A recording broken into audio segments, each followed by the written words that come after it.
Hello friends, আসসালামু আলাইকুম। কি অবস্থা সবার? আশা করছি সবাই অনেক ভালো আছে। অনেক দিন পরে আবার একটা ভিডিও নিয়ে আসলাম।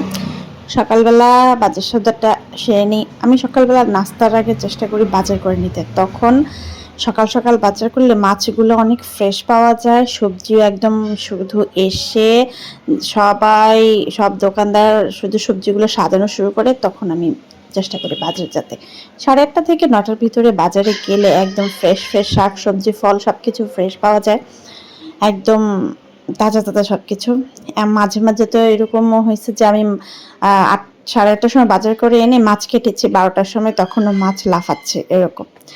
তো সকালবেলা বাজার সদাই করে রেখে আগে নাস্তাটা সেরে নিচ্ছি। নাস্তা আজকে একটু ভিন্নধর্মী নাস্তা, যেটা সচরাচর আমার ঘরে ওরকম একটা হয় না।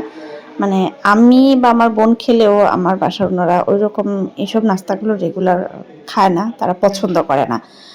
আর সমস্যা হচ্ছে বাঙালি কখনোই হেলদি খাবার পছন্দ করে না, এটা কিন্তু একটা প্রমাণিত কথা।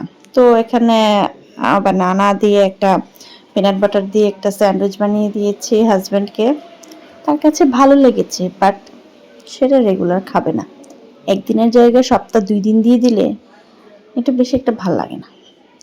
আচ্ছা যাকে, তো দুপুরবেলা একটু গরু মাংস রান্না হয়েছে। এটার কারণ হচ্ছে এটা এটা হচ্ছে গত 10 তারিখের ভিডিও।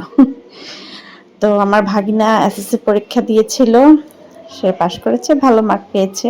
যদিও জিপিএ 5 পায় নাই, বাট ভালো একটা রেজাল্ট করেছে। তো ওর জন্য গরু মাংস রান্না হবে। তো আসলে আমরা সবাই ওকে নিয়ে একটু টেনশনে ছিলাম। মাঝে একটু পড়াশোনায় অনেকটা অমনোযোগী হয়ে গিয়েছিল, দুষ্ট হয়ে গেছিল। তো পরে বেশ প্রেশার ক্রিয়েট করার পরে এখন একটু পড়াশোনা ভালোভাবেই করেছে। তো আমরা তো টেনশনে ছিলাম মাঝে ও ঠিকমতো পড়াশোনা করছে না, টেস্টেও এক বিষয় খারাপ করেছিল, যার কারণে টেনশন একটু বেশি হয়ে গেছিলো। আসলে ছেলে মেয়েদেরকে নজরদারিতে না রাখলে না, এই বয়সে ওরা বেশি দুষ্টামি করে। তো কিছুদিন নজরদারির বাইরে ছিল, আমরা বাড়িতে যেতেই পারি নাই, যার কারণে ও একটু দুষ্টামি বেশি করছে।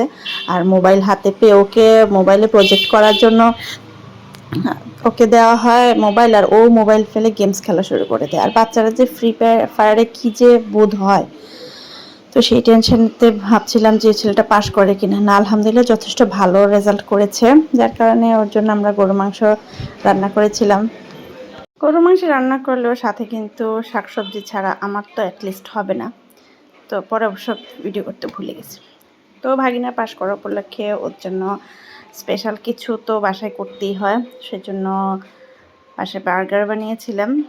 যদিও বার্গার বান এনেছিলাম বাহির থেকে, চিকেন ফ্রাইড যে বার্গারটা ওটা করেছিলাম। তো বাসার বানানো বার্গার আমার হাজব্যান্ডের কাছে ভালো লাগে, কারণ সে না বাহিরের জিনিসগুলোতে ওর ট্রাস্ট কম, মানে হাইজিন বিষয়টা নিয়ে ও বেশি একটু চিন্তিত থাকে, যার কারণে আমি চেষ্টা করি ঘরে যতটুকু সম্ভব বানানোর আর কি। যার কারণে এসব ম্যাক্সিমাম সময় ফাস্টফুড আইটেমগুলো আমি চেষ্টা করি ঘরে বানাতে। আর আমি যে মেয়োনেজটা তৈরি করেছি এটা কিন্তু একদম এগলেস আর ওয়্যারলেস যেটাকে বলে, একদম খুবই হেলদি একটা মেয়োনিজ।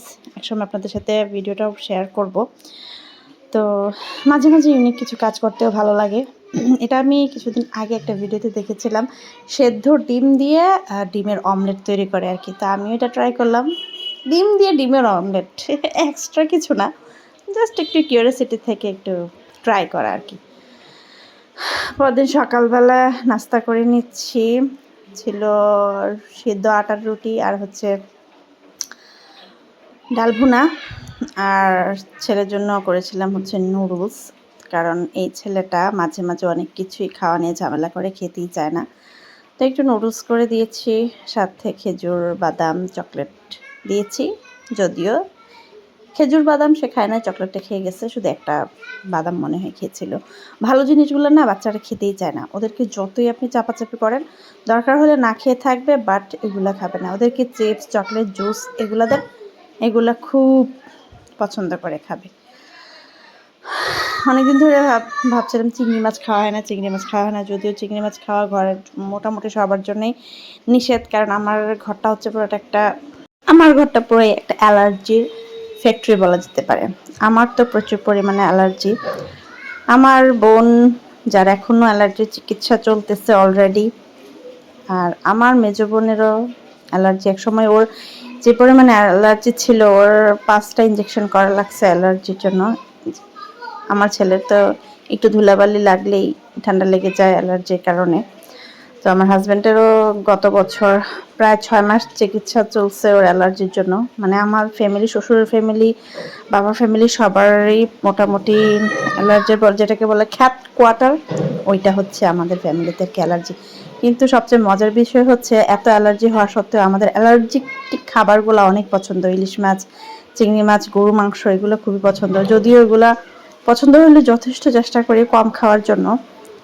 এমনিতেও এগুলোর প্রাইস কিন্তু প্রচন্ড রকমের বেশি, একটাও 1000-এর নিচে নাই। আর ইলিশ মাছ তো ও মাই গড, ইলিশ মাছের কথা তো চিন্তাও করে যায় না। আমাদের মতো মধ্যবিত্তরা ইলিশ মাছ একদম রেঞ্জের বাইরে।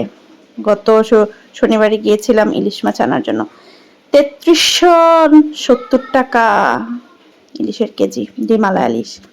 আর ছোট ইলিশ তো চোখে যায় না, কি আর করা, আমরা মধ্যবিত্তরা ঝাটকা মাছ খেয়ে দিন পার করি।